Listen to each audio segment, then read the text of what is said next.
అధ్యక్ష ఎందుకంటే తెలంగాణ ఉద్యమం కొరకు జైలు పోయిన అనుభవాలు ఆయనకు చెర్లపల్లె గుర్తుంటుంది అధ్యక్ష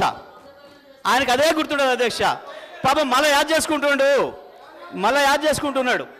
అధ్యక్ష ఎంత క్రోషంగా మాట్లాడిండు ఎందుకు కూర్చోరాదు ఎందుకు అధ్యక్ష అధ్యక్ష వారు గొప్పలు చెప్తారు సూర్యాపేట రైస్ మిల్లులో దొంగతనం చేస్తే సూర్యాపేట మిల్లర్స్ పట్టుకొని సూర్యాపేట రైస్ మిల్లులో ఎవరిని చెట్టు కట్టేసిరో కూడా సూర్యాపేటలో చిన్న పిల్లగాన్ని నిక్కరేసుకున్న పిల్లగాన్ని అడిగినా చెప్తారు అధ్యక్ష మిగతా వివరాలు మా వెంకటరెడ్డి గారికి ఒక 2 నిమిషాలు సమయం ఇస్తే వాళ్ళది ఎంత గొప్ప చరిత్రనో ఎప్పుడెప్పుడు ఏమేం చేసిరో తాతలు ముత్తాతల నుంచి మొత్తం లెక్క చెప్తాడు అధ్యక్ష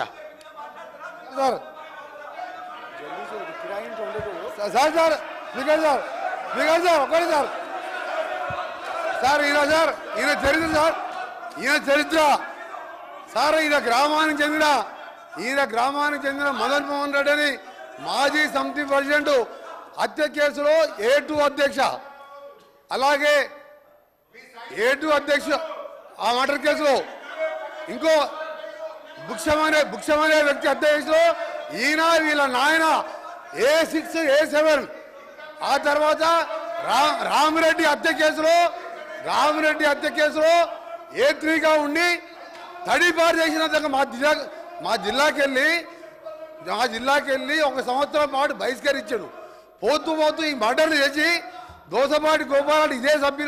ఇదే అసెంబ్లీలో ఎక్స్ఎమ్మెల్యేగా ఉండే ఆ పెట్రోల్ బంకులో 1,80,000 రూపాయలు దొంగతనం చేస్తే ఆ కేసులో ముద్దాయి అధ్యక్ష ఇంకొకటి రామారావు గారు ఎన్టీ రామారావు ముఖ్యమంత్రిగా ఉన్నప్పుడు ఎక్సైజ్ ప్రొవిజన్ పెడితే దొంగ మందు కర్ణాటక వెళ్ళి మందు తీసుకొచ్చి పట్టుబడితే మిర్యాలగూడ పోలీస్ స్టేషన్లో ఇప్పటికీ కేసు ఉన్నది అధ్యక్ష ఈయన కేసులు చెప్తే అబ్బా ఈయన గురించి మాట్లాడితే మా గౌరవం పోతుంది అధ్యక్ష అందుకనే జగదీశ్వర్ రెడ్డి గారు మీరు మీ చరిత్ర చెప్పాలంటే మీరు ఒక చరిత్ర కాదు ఆయన అంటే ఉద్యమాలు చేసిన సార్ ఒక నిమిషం మీరు ఎందుకే భయపడుతున్నారే అని ఆయన చరిత్ర చెప్తే భయపడుతున్నారు ఆయన చరిత్ర చెప్తే భయపడదు సార్ ఆయన తెలంగాణ ఉద్యమం చేసిందంట దొంగతనాలు కిరాయి హత్యలు దొంగతనాలు తప్ప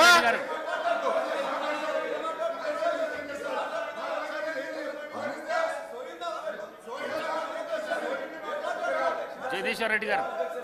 మీరు వెళ్ళండి ప్లీజ్ కౌశిక్ రెడ్డి గారు వెళ్ళండి మీరు వెళ్ళండి డాక్టర్ సాబ్ మీరు వెళ్ళండి 50 కోట్లకు అమ్ముకున్నాడు పిసిసి ప్రెసిడెంట్ అని చెప్పారు 50 కోట్లకు పిసిసి ప్రెసిడెంట్ అమ్ముకున్నాడు 50 కోట్లకు పిసిసి ప్రెసిడెంట్ జగదీశ్వర్ రెడ్డి గారు దయచేసి అధ్యక్ష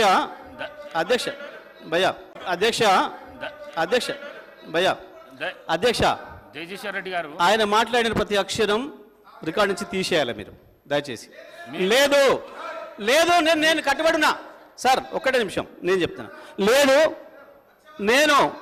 ఛాలెంజ్ చేస్తా ఉన్నా ఆయన చెప్పిన దాంట్లో ఆయన నన్ను గురించి ఏదైతే వ్యక్తిగతంగా మాట్లాడిండో ఏదో తడిపారు చేసినని ఏదో లెక్కర్ కేసులో ఉన్నాని అందులో ఒక్కటి రికార్డు చూపించినా నేను ఇదే సభలో ముక్కు నేలకు రాసి రాజీనామా చేసిపోతా రాజకీయాలకు రాను ఆయన ముఖ్యమంత్రి ఇద్దరు చేయాలి ముక్కు నేలకు రాయాలి రాజీనామా చేయాలి ఇద్దరు ఒకటి నిరూపించకపోయినా నేను దానికి సిద్ధంగా ఉన్నా మరొకసారి చెప్తున్నా ఆయన మాట్లాడిన దాంట్లో ఒక్క దాంట్లోనైనా నిరూపించకపోతే ఆయన ముఖ్యమంత్రి ఆయన ఇద్దరు ముక్కు నేలకు రాసి రాజీనామా చేసిపోవాలి రాజకీయాల నుంచి నేను అడిగున్నా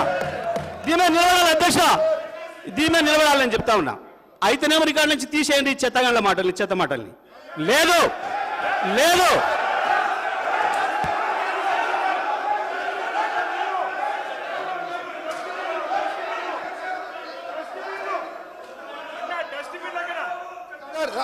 ఓకే సార్